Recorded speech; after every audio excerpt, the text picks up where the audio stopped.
You've got the table. That's good. Yeah, so I am going to take you through an exploration of some of the things that are happening in our world. And before I do, I wanted to let you know that we are all in this together, that none of us are working by ourselves. None of us are in the horror or the overwhelm by ourselves, that we have each other to lean on. We have each other to hold compassion for us, to get ideas from, to share ideas, etc. So if anything that is shared today really creates a lot of stress in you, feel free to speak up and let us know.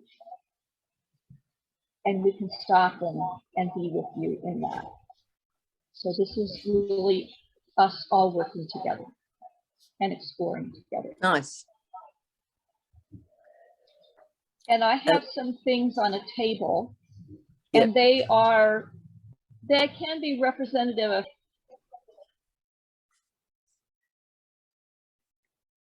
And so I'm going to ask you to just play with them, and I might make some interjections, but I'm not the expert. I don't have all the answers here or all the valid perspectives. So I really welcome you to share what you have to share. Mm. So let me just read them to you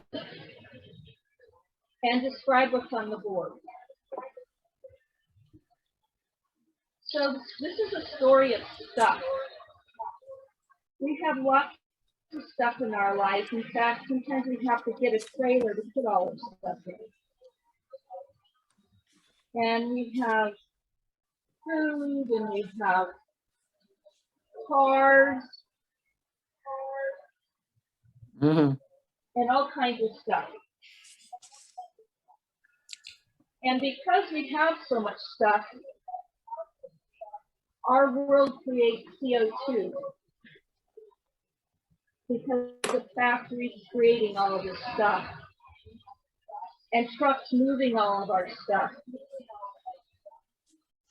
and bringing stuff up out of the ground, using big equipment.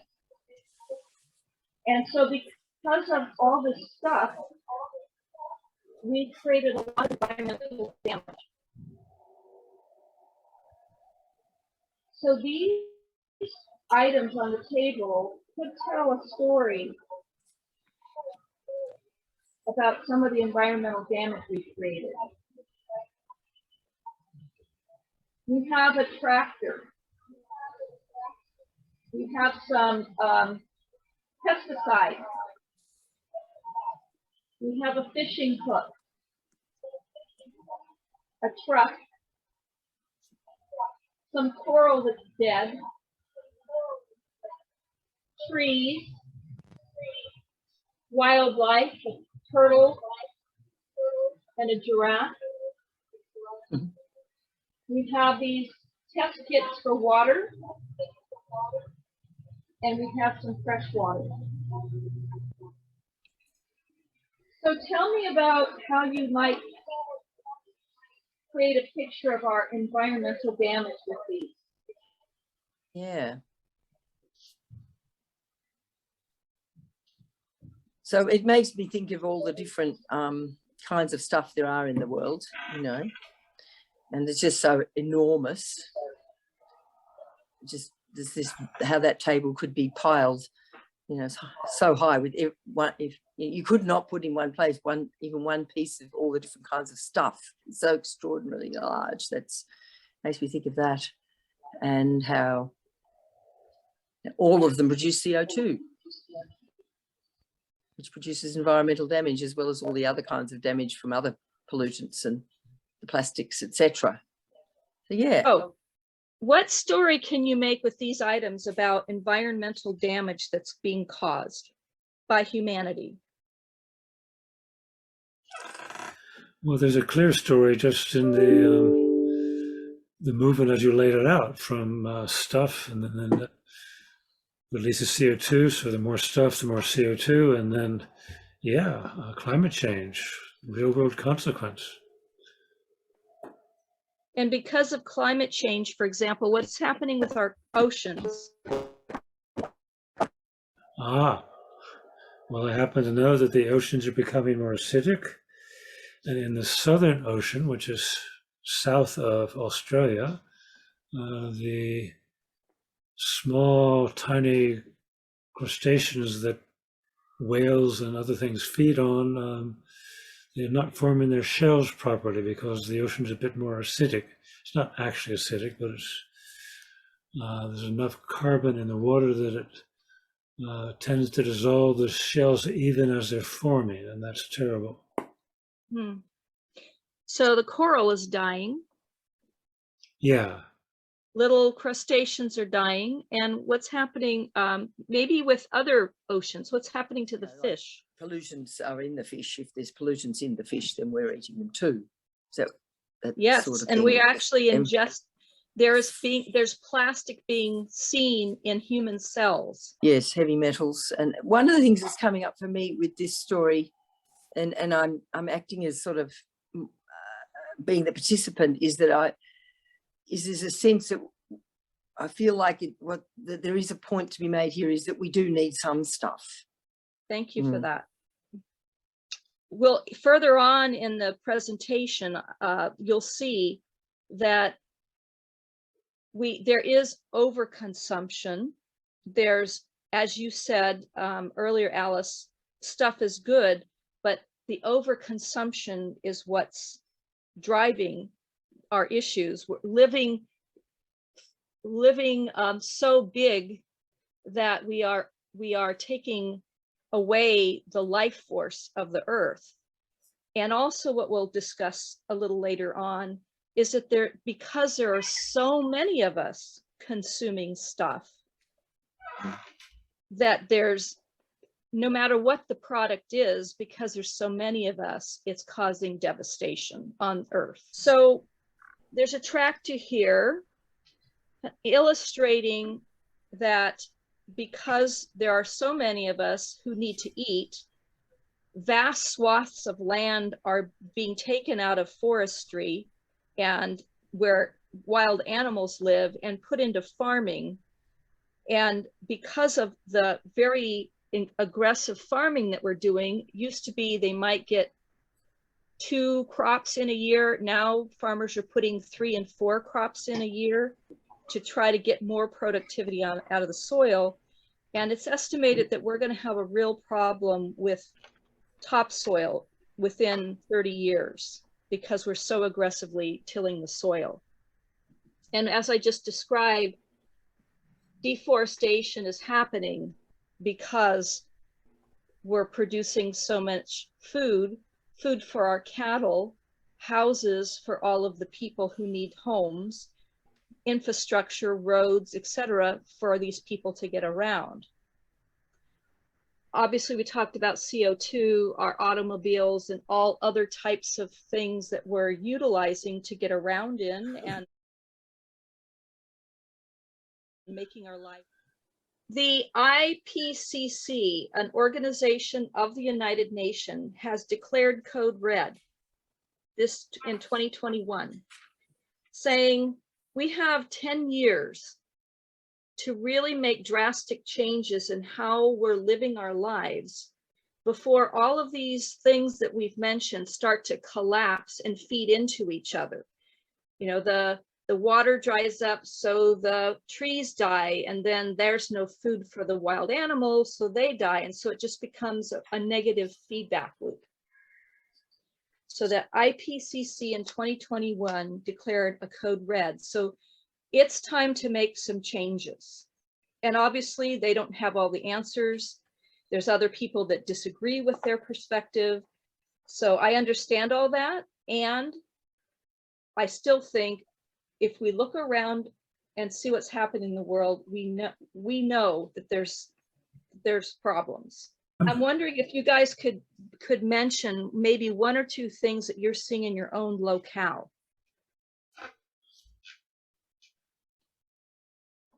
Sure. Yes. One that I have seen, not right now, it's wintry and wet in the middle of summer, but 2 years ago we had forest fires, bushfires, massive across Australia. There were fires in the valleys on both sides of where I live. Smoke here, I was safe, but other people weren't. Yes, and we've had significant changes in our local climate, but I've lived where I live So, now. Let's see. I'm going to put some coasters out here that have words on them, and I'll share with you what the words are in just a moment.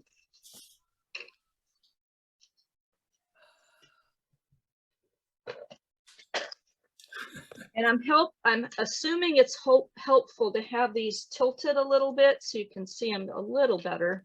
Yes.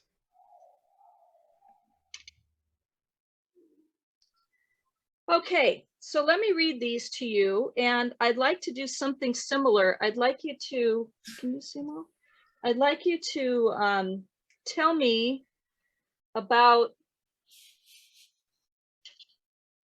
what comes up. How do you think these things are related, or what comes up in your mind as you think about these pieces of our world and how we're relating to what's happening ecologically, in our political systems, etc. So we have, this says disconnection from the community, nature, and spirit. If you read the ones that have got a lot of words, yeah, that's right. Obsolescence, wealthy elites, corporate control, emotional challenges, status, ignorance, retail therapy, people like stuff, overwhelm, advertising, and technology. And I'm going to bring back our old pal stuff.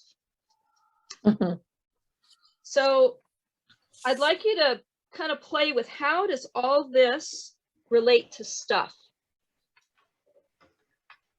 So I guess this is a game of, you can tell many stories here, but you just tell one, asking people to tell one story they see from all this. Is that right? We're doing? Well, so as it relates to stuff, you can pick any one of these and just say, how does it relate to stuff? Oh, any one of them, because I can see. Yes, just take, we'll take turns. Just pick one and tell us how it relates to stuff, and then we'll let the next person go.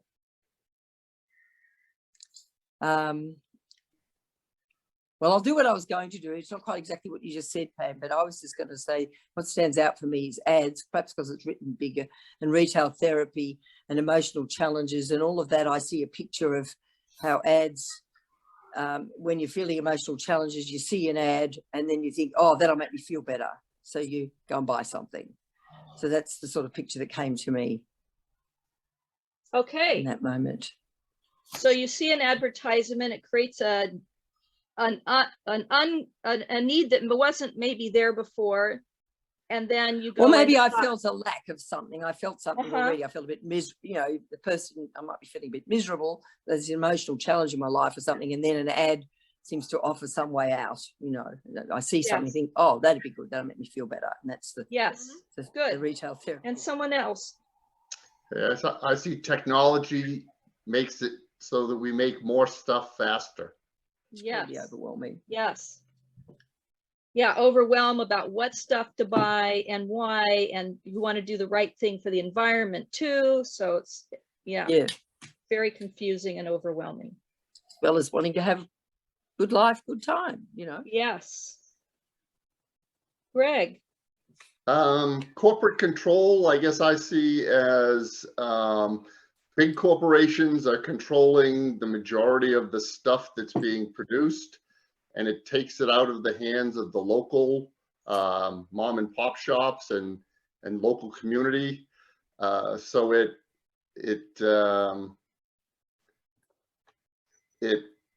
I think it has a negative impact in that it makes it so that the local communities are dependent upon big corporations. Yeah. Yes. Andrew, thank you, Greg. Andrew. I would pick up on obsolescence, built-in obsolescence. That's, of course, designed to increase the amount of stuff corporations can sell. And the flip side is if we massively reduced built-in obsolescence, would have severe economic consequences.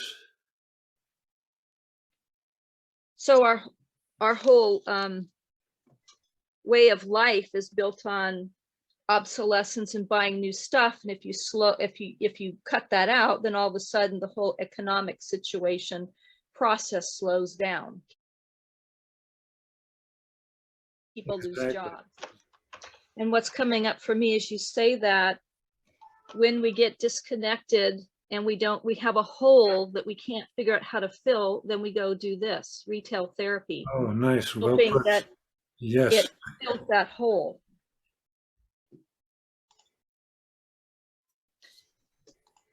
And then I would like to just put my one and only prop for this, and it's related to status. Is that the Batmobile? It looks like it, doesn't it? Yeah. So how I arrange these, just if you're curious, is here's stuff. All these things are kind of related to how we as individuals are responding to stuff. We want more of it. We're seeking pleasure. We want status. We feel overwhelmed. We're ignorant. So we do things that aren't useful. And then above stuff are the more outside of us, bigger players, corporate control, advertisements, technology that's coming in, obsolescence that's built in, and of course the wealthy elites that are draining wealth from the general public. So what I'd like to do now is just introduce one more thing. So here are some meta level things that are happening.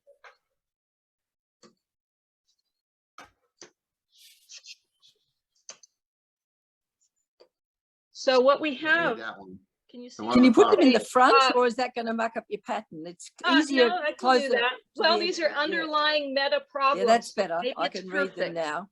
Yeah, I can read These them are now. underlying meta problems. Okay. Economic growth, population, a sense of separation, and because of separation, we go into a dominance and a control process. So in all of our countries across the globe, except for a few that are now breaking tradition or breaking from culture, is we're focused on economic growth, GDP. In fact, if you are a company that cleans up a mess, that's considered GDP because you're creating work and jobs, even though you're cleaning up a mess that we've created as humans.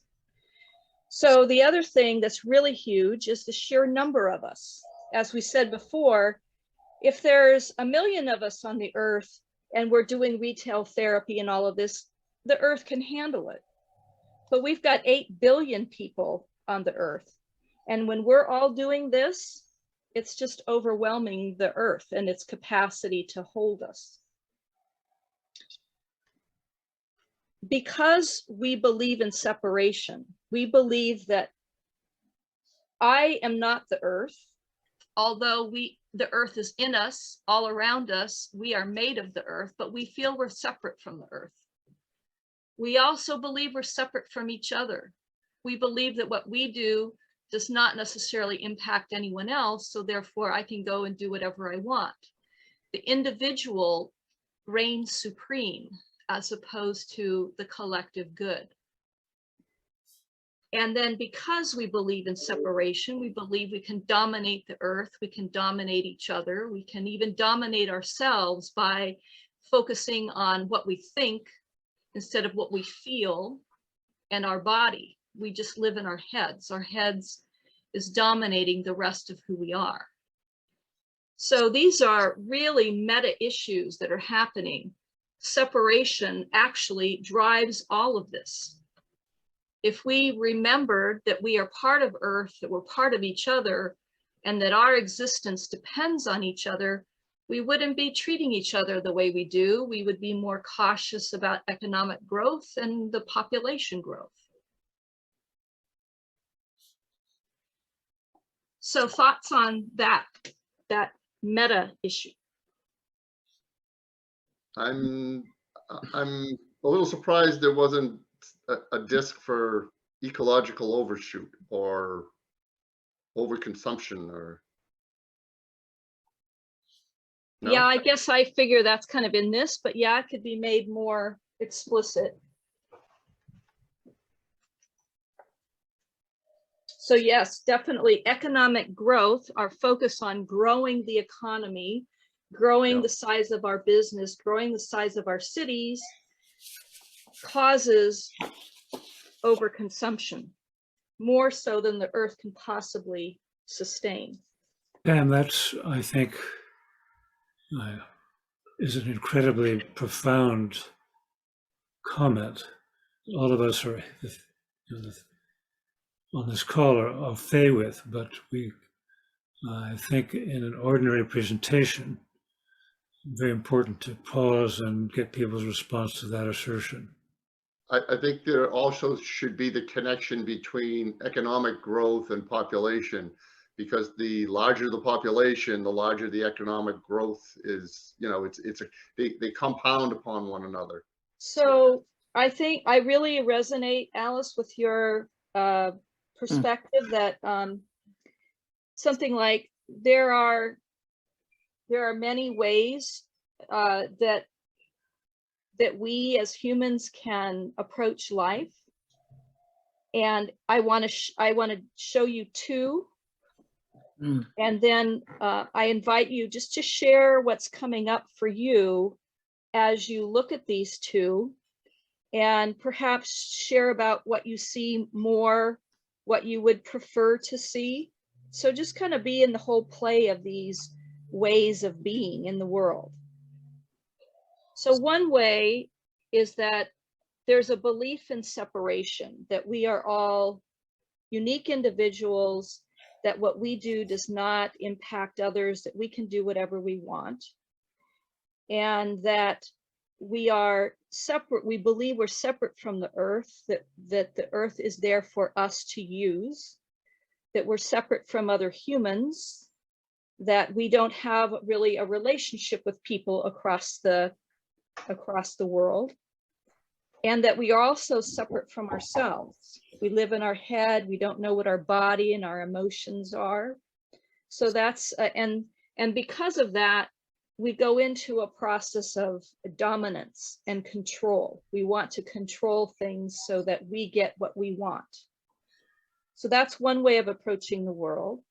And another way is to believe in the concept and act from a place of oneness, that we are all connected, that we would all be benefited by being in mutuality, where whatever I do is mutually beneficial to you. And that, yeah, I'm going to take this off. So those are kind of two approaches to life on Earth. And what are your thoughts about that? What's coming up for you? What do you notice in the world?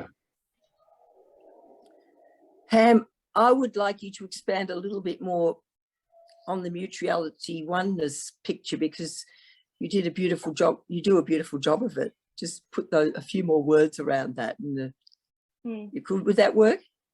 Sure. So belief in oneness is we strive for mutuality. when we take an action, we think about what is the impact on others around me? What would be the most beneficial thing for both of us, mutually beneficial? What would be mutually beneficial between myself and the earth? What would be mutually beneficial between my head and my body? So really focused on what's the greater good, as opposed to what is individually beneficial for me. Thank you. It's interesting. What comes up for me is that I, clearly I see just in myself alone both of these happening, and I see around me both of these happening, and I certainly see from the picture that we've been painting this morning about stuff and all of the drivers of overproduction and overconsumption and the environmental damage, is that the separation story is what that's about, really. Creating more and more desire for more, and it's very personal and individual, and more me, and the oneness pictures sounds wonderful at the same time as I feel also and it's certainly what I want and work on in my life, and I recognize that sometimes it feels impossible, and a little bit of that, this is how I should be, comes up in it, but certainly how I want life to be, and I do believe that it's possible. I think that's the amazing thing for me, is when I hold on to that there are solutions that where there's an intersection between the two, where I don't have to have it doesn't mean that I can't live a good and comfortable life either. You know what I mean? Like that the mutuality doesn't exclude having good things for myself. That I am included in that mutuality. That what's good, it's the greater good is also includes me. That makes a difference. I think of it that way. Well, so from Andrew, does anybody else want to? Greg, knowing that I'm going to go from here, so I'm thinking in the process I would go here, and then I'll go off and talk about separation a bit and bring in population degrowth, etc., and then I'll come back to the goal of a life-affirming culture. Drivers, because we are in this perspective of separation, that I need to be looking out for me because no one else will. So I got to get my lunch before somebody else eats it. So because of that, it appears, and these are some concepts that I'd like you to kind of play with again. All of the countries, but a few in the world, are very focused on economic growth. GDP, getting more goods built and sold so that the particular country can become a bigger player and therefore get more benefits for themselves. We do that also on a personal level. And because we have a perspective of separation, we're lacking as a society, perhaps we're lacking a focus on conscious conception and quality of life. And so we're so focused on living as long as we can, as opposed to quality of life. So by having more children and slowing down our death rates, because we're so afraid of death, perhaps, that our population is now at 8 billion. And because there's so many people seeking economic growth, that we're in a place of overconsumption. The earth cannot keep up with our way of being. If we were all willing to to live similar lives such that we could live within the boundaries of Earth, if all 8 billion of us would live equally, we would live like someone who lived in the country of Chad. They make around $800 a year. So it's not just a consumption problem. It's both a population and a consumption problem. So this is all, this is, I believe, driven by this concept of separation and therefore dominance and control. So having said that, what are your guys' perspectives?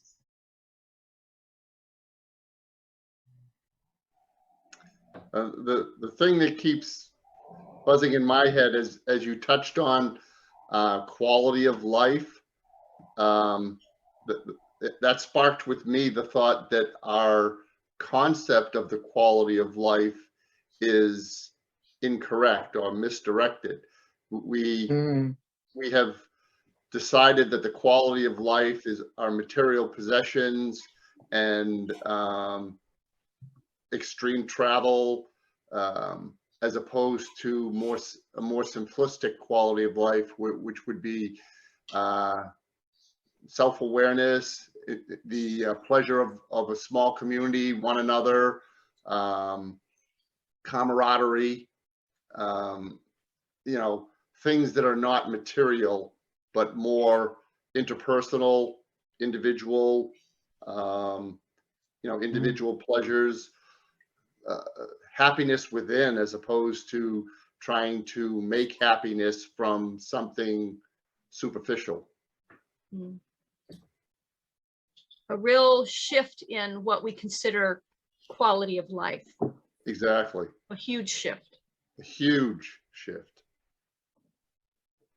Yes, totally agree. And the thing that's coming, sorry, Greg.